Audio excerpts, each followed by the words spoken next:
Yay Networks. I would like to begin today's episode by making a statement.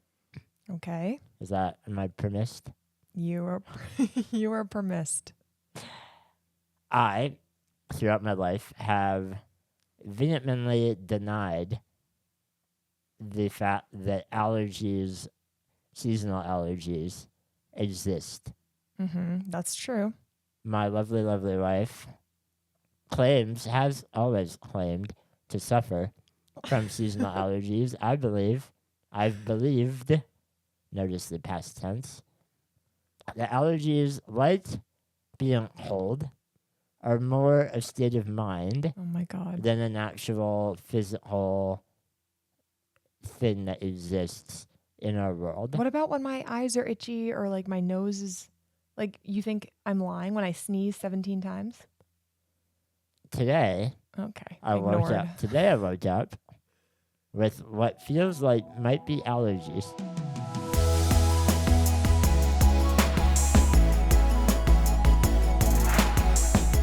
I just want to say, this is maybe the third year in a row that you're doing this speech where you say that like you thought allergies were fake and then you got them and now they're real to you. It's And a then lot. each year you forget that you decided that and you begin again saying there's no such thing. And then you get your seasonal allergies that you get every year.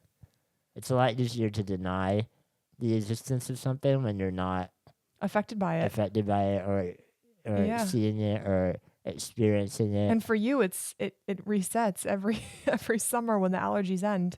You But- once again forget. Hannah and I both woke up with allergies today. Yeah, I've had them for a while. Shane has them badly today, and he can't get over it. It's really not a big deal.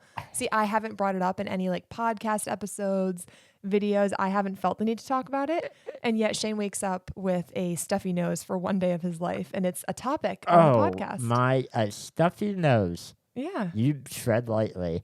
Tell them the honest truth of what I woke up with you today. had to blow your nose 3 times this morning. I went through like almost a dozen tissues. Well, each time you blow your nose, you take 3 tissues. And And you were coughing because your nose dripped into your lung overnight, you claim. nasal Post- drip. Postnasal drip. Happened to Shane. And What else? my left ear really itched. Oh my God. Okay, nobody cares. We need to move on from this. The word suffering Uh-huh. comes to mind. Yeah. People think that you having SMA is like the suffering part of your life, but really it's the couple weeks a year that you have allergies. You just cannot deal.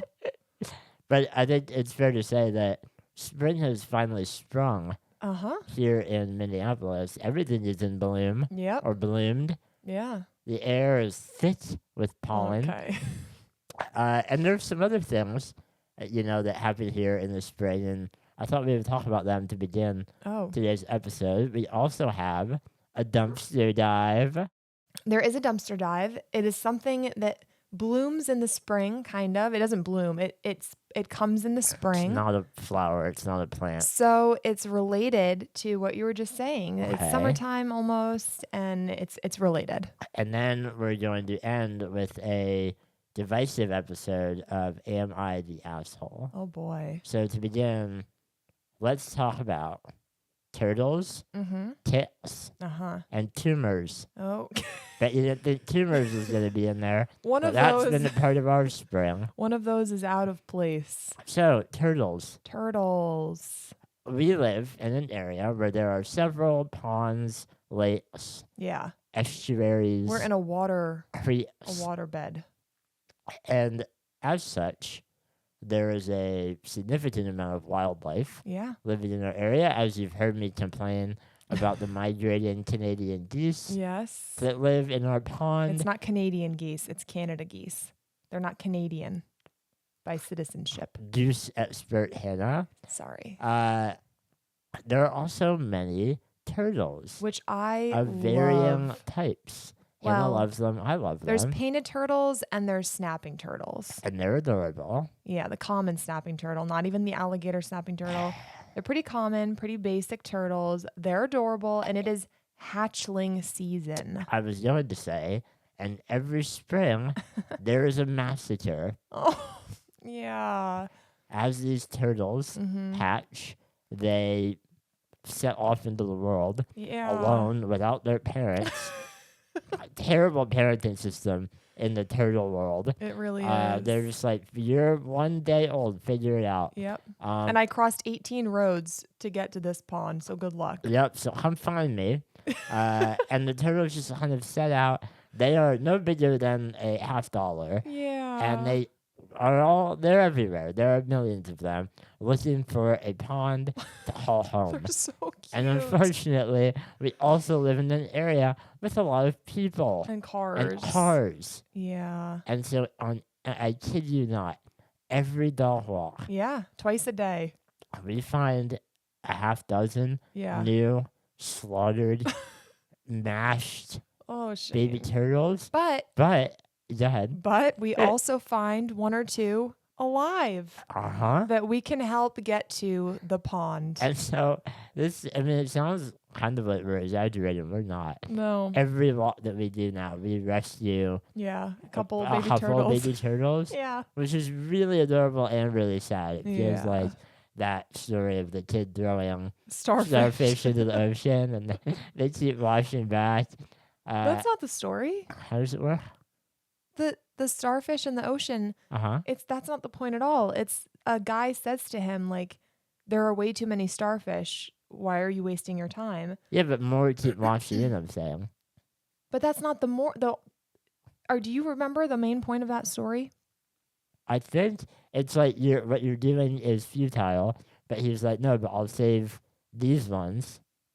I know. I think even you're if missing. I can't save them all. I think you're missing the line though. It's like the thing that the kid says back is like, well, I might not be able to like save every single one of them, but for this specific starfish. You just repeated what I said. It's the whole world. Verbatim repeated. No, what I said. You said it. It's like that's like such a heartwarming story, and you were like, "Well, more just kept washing up."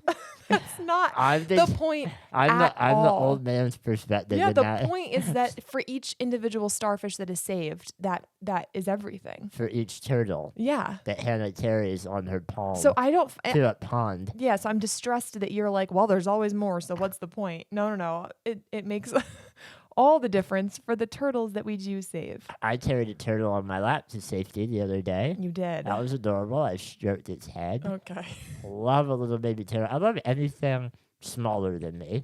There is not much in the world smaller than me. And so having that, kind of dominance and power. Oh my God. That I use in a loving, nurturing way. Yeah, like you could have squished the turtle, but you didn't. Yeah, his life was in my lap. Wow. All right, moving on to ticks. Oh, it's been a bad tick season. What is going on? Okay, so what happened first is that a tick found its way into my mom's leg. She had to go to urgent care. She should really be here for this story. She had to go to urgent care to get the part of the tick removed that we could not get out. You were digging at it with like tweezers. Yeah. And it broke in half. Yeah, we know how to get ticks out. We're from Minnesota. We know. It was, the head would not come out. I don't understand why. And I was like trying to get it out after it broke with, a needle. Like, well, you were using your teeth for a while. That was weird. But. Stop. Anyway, the doctor ended up having to like carve it out with a scalpel. Yeah, it Liz was so is missing deep. a leg now. It was a gigantic thing. So it wasn't my fault. Something was weird about that tick. And it was a deer tick. So she had to get Lyme disease vaccines. Anyway, so that was really weird. And she was the first one of the year that the clinic saw. This was in like early April. And in Minnesota, or at least in this area, when you are the first tick receiver of the year, they have a whole like parade for you, and they put a tick crown on your forehead, and they parade you through town, and people throw tweezers at you. It's a weird, kind of like Handmaid's Tale. It's an odd. I mean, what is wrong with come you? visit Minneapolis. Oh my God. And then you had one, right? Oh my. I'm sorry. Do you not remember? I'm trying to remember where it was. I'm having trouble. Where was it, Shane? On Where your head, was right? it? Was it on your head? Your neck? You have to remember. I can't remember. It was like in your ear or something? Yes. Yeah. Shane, it was underneath, like behind my earlobe, tucked in. After a walk, we were home and I just like happened to touch there. Maybe I like thought I felt something.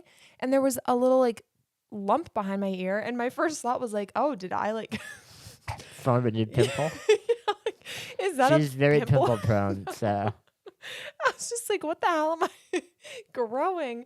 And so I was like picking at it and I couldn't really get it. And I was picking and picking. And finally I got it off in my finger. I don't think it was like attached yet, or it was very lightly, but I got it off on my finger and it was a gigantic tick. It wasn't a deer tick. It was a big one. I kid you not, screamed. I threw it on the floor and I screamed like I was being murdered.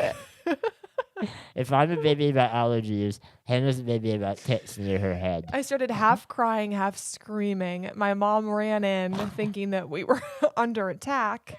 But no, it was just a tick. She was like, I had to go to the clinic to get one removed. Like, Yeah, calm that down. one was just crawling on top of your skin. Yeah, it was disgusting. And then we found one or two on Chloe. Yeah, not like Luckily attached. not buried in, but Yeah. it's a heavy tick season. That's never happened here before, so that's disgusting. My mom just had one in Pennsylvania, so they Wow. might be on the move. Oh boy. Everyone watch out. What I love about this is that like people listening that actually live in wilderness areas, I know. like we don't really. Yeah. They're like probably laughing at us right now. Like we're 7 minutes from our grocery store. We're good. And they're like, They're like, I've pulled 30 ticks off myself today. yeah. We're like, we found one.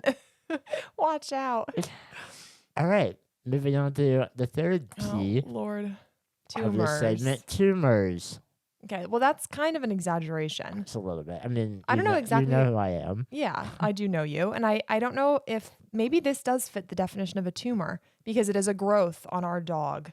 She gets benign cysts, like fatty deposits under her skin, Oh my god, this is making me so hungry. which is common in labs. And she's a lab mix. So she gets these. They're totally fine. The doctor like monitors them, tests them, makes sure that they're fine. Every once in a while, one becomes infected, and that's just like a thing that happens. And ruptures. Yeah, and then ruptures. And so now she has this is the first time that one of her like underskin ones has ruptured. Like that's never happened before. She had to go to the vet. She had to get it like cleaned up, and now she's on antibiotics. It's a whole Well, thing. there's a gaping wound on her back, It's a and disgusting wound. she wants to lick it very badly. Yeah. She doesn't want to wear a cone. Yeah. We're supposed to apply like medicinal salve to it every few hours. She's But on it pain stings. meds. It stings. The salve stings. Her pain meds are loosening her bladder, so she's peeing when she's not supposed to be peeing. Everything smells like blood and pus. It's not and that bad. pee. It's mostly done now. It's mostly done I'm now. exaggerating a little bit. Yeah, but everything does not smell like blood. It was literally like a little, like it was nothing ever smelled like blood. But the poor dog. she's been having a rough time. But She she's is better on now. the Like, mend, yeah. emotionally, she's better. Uh-huh. It's over. She has her spirit back. Yeah, she went to the vet, and after that, it was better. Well, if that segment didn't scare away all of our viewers at this point, Yeah, who's listening to this? with our turtle massacre and our tick digging out of Ew. skin, we're going to take a quick break, and then we will be back with a Hannah's Famous dumpster dive. Oh boy. I'm very excited. And we are back. There is now a pile of used tissues behind me. Oh my God. I had to do a little excavating. You didn't even. You're literally lying. You did not even need to blow your nose. You hear those sniffles? Shane, It's getting worse. that's yucky. There's pollen in my eyes. Okay, are you ready for a dumpster dive? Dumpster dive, I'm ready. You know it's- what this is about. I do, and it's been a minute since we've had a dumpster dive, I know. so I'm very excited. And this dumpster dive is inspired by a springtime phenomenon. Does it start with a T? No. Ticks, turtles, Oh, tumors, titillating titillating, dragonflies. dumpster dive, dragonflies. Dragonflies. Oh, That's what we're talking about today. And it is inspired by the fact that yesterday we walked out of our house and there were 100 dragonflies. She counted. There were like literally 100. There were hundreds. Hundreds probably. There were But legions and they of were them. on our property. Like right in front of our house and not anywhere else. You said that like you were offended. Like, They were on our property. I just Those mean like, rude things. but when we left on our dog walk, they weren't in other places. It wasn't like there's dragonflies everywhere. No, there's we something have- about us. We have a population of dragonflies, but there were none the day before. And there were none like an hour before. And all of a sudden they were here. And they were all adults. Well, that's the thing. We said to each other, I was like, ooh, I bet that they were all born. Like there was a hatching of dragonflies last night and now they're all here. We were more like screaming this as they dive bombed us and attacked us. And They did not do any of that. I cried. Okay. You did cry a little. No. But I didn't think about the fact that they were adults, Shane. So it's interesting that you said that. Oh, yeah, no, I knew they were adults. I know a decent amount about dragonflies, so this is going to be less about educating me and my more God. about me educating Hannah and all of you through Hannah's prepared research. Tell me about their life cycle right now. Tell me right now. They are born as larvae in pond scum. I hope I'm close. They have a gestational period of 3 to 5 months, which is long for Gestational? Are they in as eggs or as larvae? larvae eggs. I don't know the difference. Oh, geez. And then they hatch in their nest with their mothers and fathers. The fathers go off to find food, and then they hunt for the rest of their lives. That's all they do. They're huntsmen. as adult dragonflies. Yes. Oh, the other thing is they go from larvae to adult in a matter of hours. Am I close? But as larvae, they live in nests with their parents Mm-hmm. in the water or in the In tree. trees. They migrate up to trees. So when are they in the water? I'm Tell so me sorry. the real facts. It doesn't matter. Okay, because I'm just trying to get a handle on what you think is happening. Are you ready to actually learn about their life cycle? I am, because that was all made up. It was. They begin as eggs, Mm-hmm. which is not like that is an egg. Think of like an egg that a chicken is in. They're not that big. This is where we're. This is the common ground. No, they're not that big. Are they like caviar sized? Yeah, probably small. Yes, yeah, like fish eggs, very small. I don't know, probably to me even is smaller. larva. What is larva? Oh, What? Just tell me what is larva. like a bug, Oh, like a little bug. oh, okay. So That's easy. You don't have to make it a whole big deal. they're hatched in the water. The eggs hatch and they become larvae in the water. Okay. So they like live in the water. They breathe underwater. They are fully aquatic. They breathe underwater. Yes, What? they're fully aquatic creatures. They do not breathe air on land. They're underwater. As adults too. No. Oh, okay, okay. Only as All babies. right. Well, that's interesting. I didn't know there were animals that begin only breathing water and then breathe only air. Oh, yeah. I did frogs, I guess. Yeah. Tadpoles. Anyway, dragonflies actually spend the majority of their life as larvae. Whoa. So That's most boring. They're mostly babies. Yeah, well, yeah. I mean, yes. Oh my god. So most species spend 1 to 3 years in the larva stage in the water. Interesting. But some, Why? They just take that long to get big? yeah, I mean they're not really they get bigger, but they're good in the water. I don't know. Then why don't they just stay in the water? Shane. This is a frustrating episode for me because I know so much about them. So anyway, some like the wandering glider are only in the water for 4 weeks. Huh. But then there are some Asian species that like we don't have here that take as long as 8 years in the water What? to grow. If you gave me $1 million to tell you how long a dragonfly lives, Yeah. I would have said 3 months, maybe. Yeah. Yeah. I thought that's what I would have I thought you would have said 24 hours like how you thought the fly lived. I've maintained that flies only live for 24 hours. I think it was a Buzz Life told me that. Okay. Anyway, butterflies and mosquitoes both go through a full metamorphosis, which I didn't realize that a mosquito went through full metamorphosis like a butterfly. Me either. Didn't know that. And that's where they have like the pupal stage where they're in a cocoon. However, dragonflies go through partial metamorphosis because they don't have the pupal stage. So they're never like in a cocoon, not walking around. So they just like sprout wings as they're They're the water? Yeah, basically That when must be they're an awkward little transition. when they're Suddenly they're done. underwater. They're like, I have these wings. What do I do? I need to get out of the water. Yeah. They go out of the water, they transition to breathing air. This all happens in like a day, basically. Mm-hmm. And then they molt their exoskeleton, and underneath that, they molt a bunch of times, but this time there are wings, and they sit in the sun, they dry out. This is when most dragonflies die, when they're like coming out of the water, and frogs are like, hello. Coming to terms with the fact that they now live in a completely different environment. Like, oh my God, what do I do now? I am a different creature than I realized. It'd be like suddenly if I realized I could walk. Okay, it would be. That would be my most vulnerable period. That would be the time to attack, right there. During your metamorphosis? As I'm wobbling around on my spindle legs. Okay, so that's how they become dragonflies, as we know them today, adult dragonflies. Yes. However, I want to talk a little bit about the nymphs, which are the babies in the water. They will eat pretty much anything they can catch. They are predators just like they are as adults. They eat other larvae. That's rude. I know, worms, crustaceans. Imagine if humans had animal traits and toddlers ate other toddlers. Okay, Shane. Crustaceans, snails, tadpoles, and even small fish.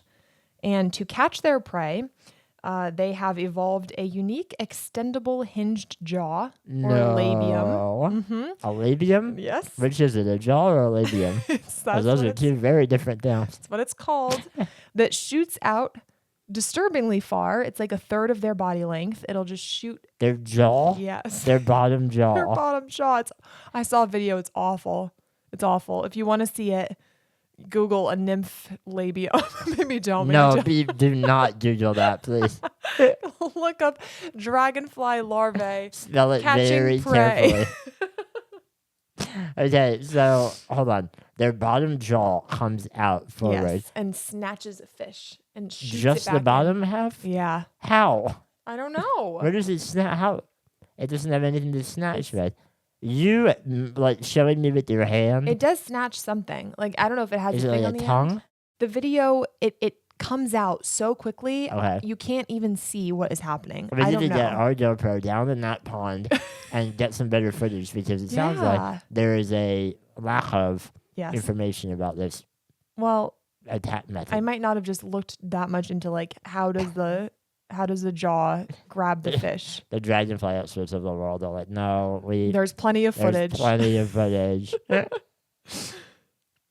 A fun fact is actually that this jaw is credited as part of the inspiration for the xenomorph design in the movie Alien. Oh. Yeah, they were like, cool. That's creepy. Let's make it a horror movie. Okay. So I'm going to read this as a direct quote because there's no point in me paraphrasing this. It's perfect as it is. This is from the Willistown Conservation Trust. Yes. Article. Know them well. An article called "Dragonflies: Nature's Most Successful Predator," which was very helpful for my research. I love a good predator. All right. In order to keep up with its prey and avoid predation itself, the dragonfly nymph uses a unique mode of transportation called jet propulsion. No other insect uses such a strategy for locomotion. Nymphs will intake water from their anal valve, extract oxygen from it to breathe, and sharply expel the water back out the anal valve to propel themselves forward. That's exactly like the thing that you do in the bathtub. That's uncanny. That's so weird. You cannot. She tells it bubble time. Oh my God. What is wrong with you? That's actually not funny. It's actually not. Okay. I'm still going. This tri-leaflet valve is surprisingly similar in structure to the human tricuspid heart valve and has even been studied as inspiration for prosthetic heart valve designs. If I got a prosthetic heart based on the anus of a dragonfly Nymph. that'd be pretty cool, actually. I know. What remarkable creatures. Can you believe that I want to see the propulsion. I didn't look up videos of the propulsion. Who knew that dragonflies inspired so much? I'm not done with what they've Alien, inspired. There's heart more. Valves? Okay. There's more. Okay. Anyway, we're going to move on from that. We don't need to talk about that anymore. Once dragonflies are adults, they are even more impressive at hunting than they are as nymphs. I know that. If you just look at one for 10 seconds and you do not feel a deep sense of fear, Yeah. then you're not looking at the right dragonfly. They're darting around. They are the most successful predator out there that we have. Can I ask you a really rudimentary question? Yeah. Do they sting or do anything? Can they do anything with that long, scary-ass tail thing? No. No. It just looks really creepy. There's nothing there that is like that. They mate with it. They'll like wrap it around. It's just their, Extremely hot. Okay. But no, it doesn't. They don't sting. The only thing they would ever do is bite, and only the biggest dragonflies could like actually draw blood. But some could. Do they ever bite humans? Only if you like catch them and like try to pin them down. They don't. I won't be doing that. Yeah, so. they won't go out of their way. Like I've picked them out of the pool and they've never bitten me. Okay. You know. Continue. They have a catch rate of 95%. So basically, when they try to catch prey, they get it 95% of the time. That's terrifying. Which is the highest recorded catch rate of any animal. And for comparison, the catch rate of a lion is 25%. Really? Yes. What are lions doing? I mean, actually, it's just as hard to catch a fly as it is to catch a gazelle, I feel like. If I you're disagree. a lion. No. Yeah. If you're a lion, hunt something easier. Up your catch rate, guys. What the heck? Go after a bear or something. Something slow. Oh. Is my point. No, people, bears are fast. Or have a fish. I don't know, a turtle. Lions Turtles are up here. Grab a turtle. They're easy. Anyway, so the dragonfly's high catch rate is due to some unique aspects of their eyesight and flight, which we're going to talk about. Okay. So first of all, they have independent control of their front and back wings, which makes them highly maneuverable and able to hover like in midair or fly any direction, including backwards. That's so interesting. They also have a super impressive nervous system that allows them to fixate on their prey and predict its future location. What? And and that allows them to intercept their prey midair. So they don't like chase the prey, they meet them where they're gonna be. We need to be looking more into dragonfly cognition. I know. It sounds like these people are pretty smart. I know. What the heck? I know. They predict where it will be. With 95% accuracy. Terrifying. Yeah. And I would love to know how they figured that out, like studied that. They just like released them in a room and watched them catch prey, and they got it 95% of the time. Interesting. And they could just tell. But if you put a lion and a gazelle in a room, you would have a better chance. I think it was a large room. All right. Their last superpower is their impressive eyesight. So here's a quote. Each eye is made up of thousands of units called ommatidia that span across most of the insect's head. As a result, they have nearly 360-degree vision, with the exception of a small blind spot directly behind them. That's if you're ever being attacked by a dragonfly, aim for behind the head. Their unique vision also serves as a model that multiple researchers are looking to mimic in developing artificial eyes. Wow. So there we go. There's another aspect that we're looking at. Dragonflies are literally the unsung hero I know. of our existence. They really are. It's unbelievable. And I was afraid of them. I know. You and don't now need to I'm be. more afraid of them, but I also respect them. They're not going to hurt you. Dragonflies hunt in 3 different ways: hawking, sallying, and gleaning. Oh my God, sallying sounds so fun. Hawking is when they grab prey right out of the air. It's the most common way that dragonfly species hunt. If it's small enough, they just grab it with their mouths as they're flying. And if it's larger, they will form a basket with their legs that they will just pop, grab the prey, carry it around, and then, eat it later.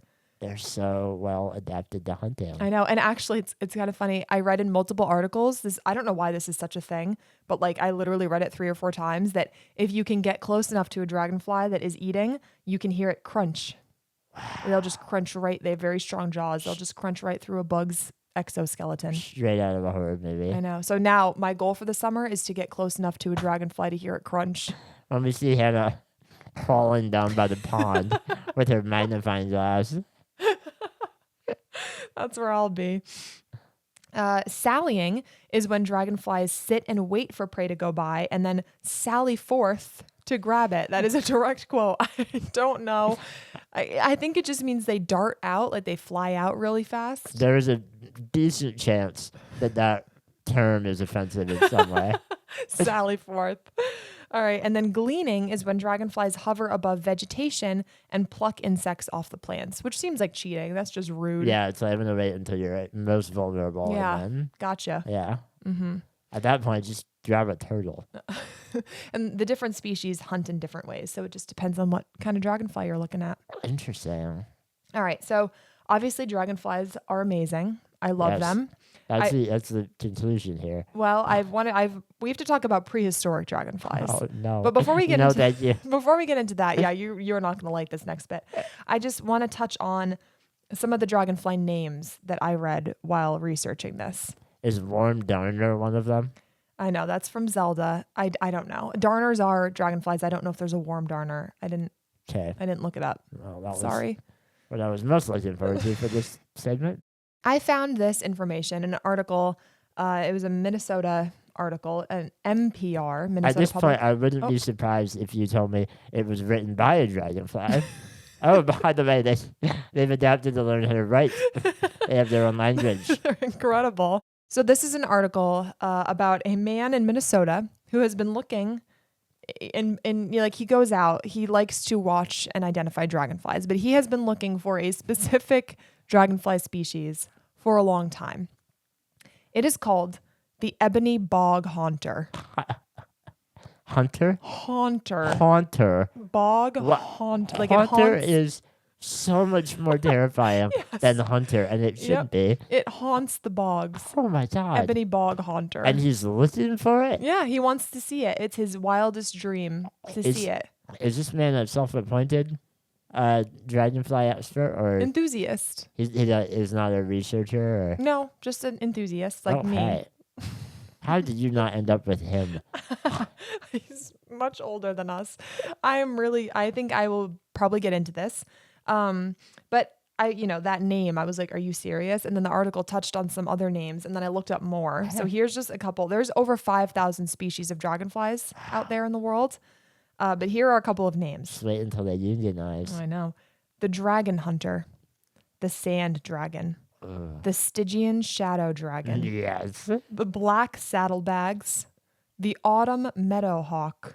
Wow. I'm going to be done now, but they're all named like that. The Sally all day long. Yeah. So the people that name The dragonflies Midnight Sally. are having so much fun. Like the ebony bog haunter, they were like, yup. Imagine having the opportunity to name a dragonfly. Yeah. Like, that's probably what that dude's after. He's like, I'm going to name something. And just getting to be like, I don't know, the Grim Reaper Death Star. Right? That's probably one of them. But the ebony bog haunter it lives in Minnesota. It's supposed to be here, but it lives in small ponds and it is very elusive. We live by small ponds. I know. So people are like, they don't know which pond it might be by. And what if it's ours? What if we have ebony bog hunters? So I'm going to go out there. Haunters. Yeah, haunters. I'm going to go out there and I'm going to look for the bog haunter. So no one's ever found one? Or this particular man No, has people, never seen one? They haven't been spotted in a long time, I think. Okay. So a lot of people are looking for them. This was just an article about one man who was like, I really want to see the ebony bog haunter. A lot might be a bit of an exaggeration. There's probably a handful of people looking for them. All right, we're going to move on now to the last segment of this, which are prehistoric dragonflies, Okay. which is good. You're going to have a nightmare tonight. Well, you're probably going to go above and beyond if I ask you how big you think they were. They were the largest. Anything bigger than what they are now is bad. Yeah, but if I ask you, you're going to be like the size of a school bus. They were the largest insect to ever inhabit the earth. No. Yeah, they were called Meganeuropsis permiana. Meganeuropsis. Yep. That sounds like something that you would contract. I know, that's awful I got a sounding. bad taste of the Meganeuropsis. I know. Their wings were more veined than dragonflies, so they were much stronger. They were different. They're not dragonflies. They were They're like just birds. They're related. They were pre-bird. There were no birds at this time. They lived 275 million years ago in the late Permian era. I didn't realize this was before dinosaurs existed. Like, I don't think in my head I knew that there was like before the You thought the Earth blinked into existence. No, I guess and then dinosaurs were here. But like dinosaurs are like a very specific thing that didn't live for very long. Like there were reptiles during this time transitioning into mammal. Like there was stuff going on, but no dinosaurs and no birds. I think you did know that. You did know that. Yeah. I think if you had to like think about it, you would have. I knew that. Maybe. So, Anyway, they ruled the skies is what this was described as. So there was nothing else. There were no pterodactyls, grabbing at them. And because of that, because there were no predators. You just grow unabated. And yes. Unabated, is that a word? It sounds right. It sounds right. And right now, the Earth's atmosphere has 21% oxygen. Back during this time period, it had 31 to 35% oxygen. Jeez, And we were born in the wrong time. We could have thrived. But the dragonflies grew with the oxygen level, basically. So if there was more oxygen, they just grew bigger. They grew to a wingspan of 2.5 feet. Nope. And they weighed about 1 pound. Nope. Which is the approximate size of a crow, if you picture a crow. That's so scary. Uh-huh. Imagine the sound they would make. Yeah. Think about the sound they make now. I know. And that's that devilish buzz. It probably sounded like a wind turbine. And they would catch big things, like like small animals. Yeah, like little mice, reptiles and, I don't know if they were mice. Small babies. Prehistoric mammals. Yeah. Turtles. Probably Probably there were no turtles. reptiles. There were reptiles. There were turtles, but that's not a dinosaur. I guess it's not a dinosaur. Anyway, researchers from Arizona State University tried to raise dragonflies in oxygen chambers at higher levels to see if they would just like grow bigger. No. They did grow 15% larger than they grow in regular oxygen. If they kept that up and like kept mating them, They do you might, think yeah, they would get bigger and bigger? probably, but they wouldn't be able to survive outside of their oxygen tanks. Oh, right, yeah. They just grow to however much, like basically what happened at the end of this period is that there was the largest mass extinction in Earth's history.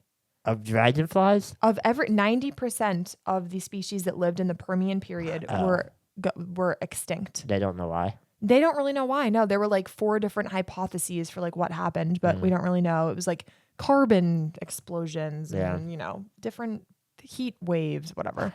So everything died. These dragonflies went extinct.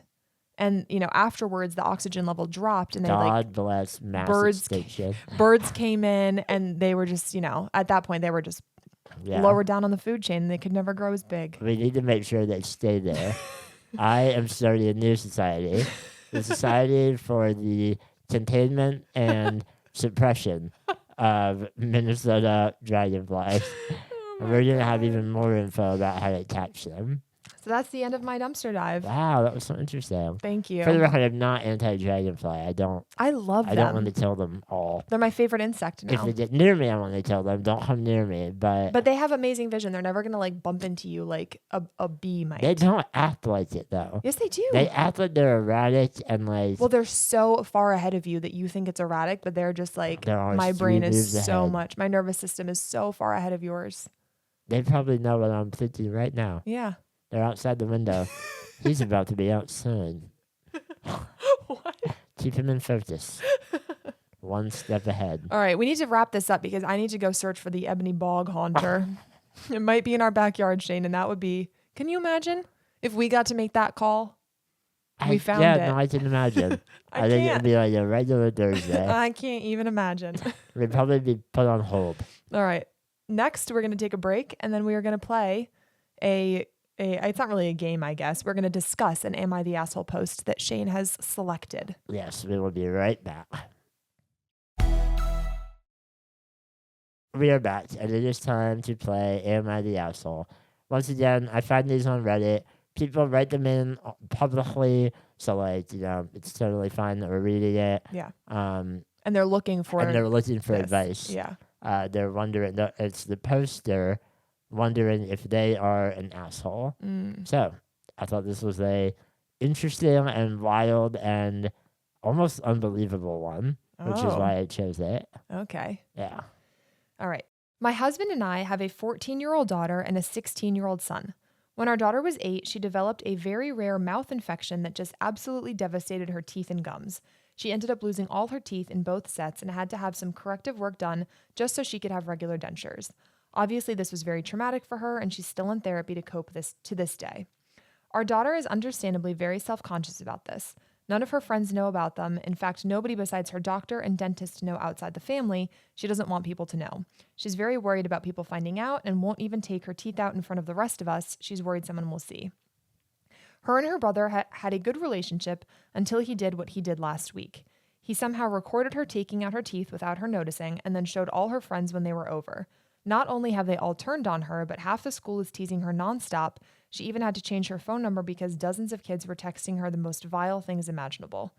Pause. Horrible. Yeah, what? Horrible. Let's keep going. What? I have never been more ashamed of one of my children until that moment. I don't know where we went wrong raising him, but apparently he thought it would be funny. After I kicked out her friends, in quotes, who were mocking her and helped her through a panic attack, I called my father to pick him up and told him to pack a bag and get the F out. He's been staying with my parents 2 towns over. They didn't know what happened until 2 days ago. That came up because driving him to school was becoming a hassle and they wanted to know what was up. When I explained, they were disgusted but still wanted to know when they could bring him home. I asked them if they'd take care of registering him for school in their town, and they agreed but were shocked. My husband and I talked, and we just cannot have him here. His sister hates him. We're so ashamed we can't even think of calling him. It sounds awful, but I don't think our relationship can recover from this, and maybe this is what he needs. No friends, no family aside from his grandparents. Having to start over might just set him right. My parents are willing to keep him until he's 18, but think we're too emotionally charged to be making this decision now. Am I the asshole for sending our son away after he revealed to his sister's friends that she has dentures? Oh boy. Isn't that like, What in the world? A horrible situation. Yeah. You know, so if Hannah and I laugh at any point from here forward, we're not making fun of the situation. Yeah. It's just a horrible, horrible thing. Jeez. But do you think the mom and the parents are, because the mom was the one writing it, Okay. do you think that they are assholes for sending away their son for this reason? Oh boy. You've had more time to think about this. I just read it. My mind is spinning. Well, I don't want to give my thoughts yet because, yeah, I've been thinking about it. Oh man. I don't think I think sending him away temporarily is fine.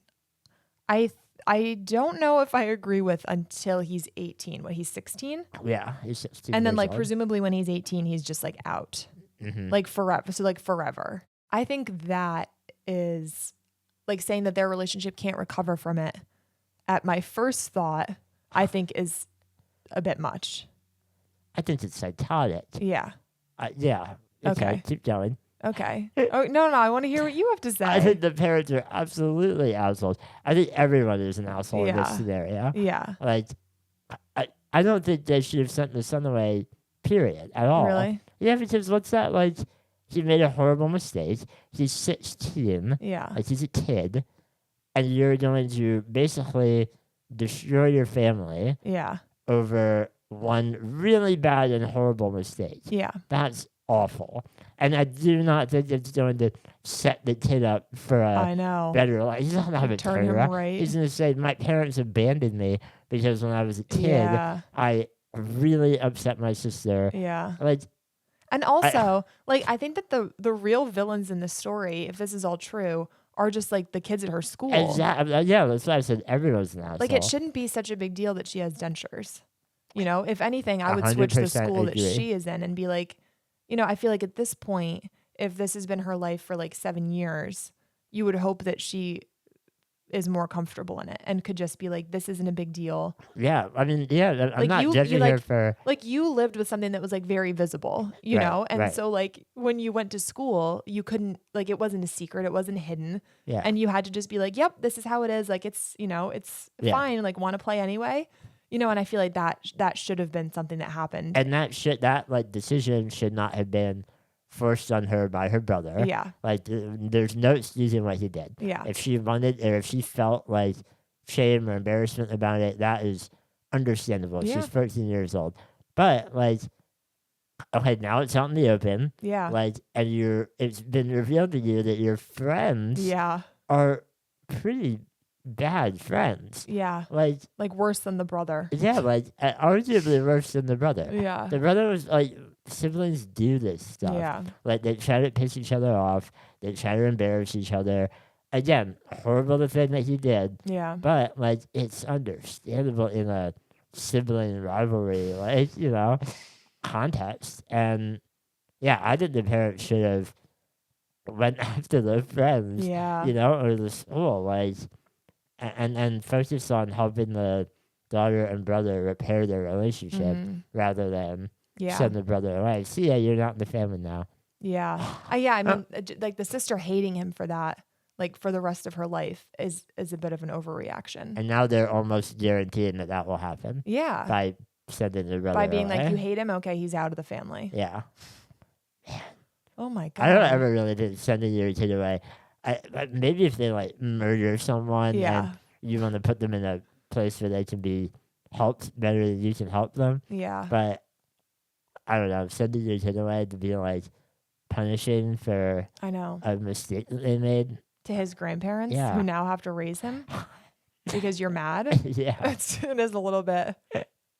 I was easing into, like, I didn't want to be, I never want to be like judgmental of these things. Yeah. So I was like, it's a bit of an overreaction maybe. I You were know, like, I'll bet. I was surprised. I thought you were like, but yeah, I know you didn't want to be too mean. Yeah, I don't want to be mean, This but game invites you to be judgmental. I know, though, I so, know. What were the comments like? Did people say? It was unanimous that the poster was the asshole. Yeah. People were like, you should. Like, I did terrible things when I was a teenager. Like, not this specifically, but like, you can't just like be done with someone for their life for something they did. Not even for a year. When they were a teenager. That's like, really. Around the kid for a month. Yeah.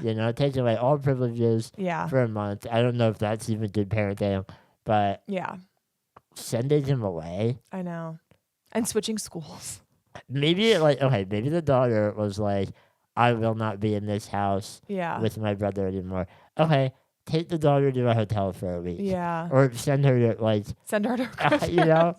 give her a vacation. I know. Yeah, so I don't agree with that. But yeah, wow. Horrible all around. Everyone is the asshole here. The brother, the friends, the parents. Did the people, the original poster, like respond to anything? I didn't see a reply now. I always look for that. And I didn't see it. I really want to know how it shook out. But what do you guys think? Like, are we wrong here? Would you send your kid away for really upsetting your other kid? Oh boy. I don't know. Some of you are probably like, yeah, I've done that. Oh, sorry. I have 4 children that no longer live at home. Because they all annoyed each other at one point. But yeah, I thought that was an interesting. That was a good one. Story. Yeah, good selection. People love to share their most private family drama anonymously online. Apparently. Wow. All right, everyone. That was our episode. That was episode 30. Episode 30. Ooh, next one will be episode 31, and that will be the same age as you. Yes. My golden episode. Your golden episode. We have to remember that when we record next week. Yeah, that's so special. All right, everyone. Thank you for listening. Yep. If you enjoyed this, please like, comment, review, share, all that stuff. And it's a junkyard out there. And we do not allow dragonflies on the premises. Yes, we do. No, we don't. We've set up a anti-oxygen encapsulation device because we are worried that they are making a resurgence, the big ones. Oh. And we cannot have that here. Okay. Bye.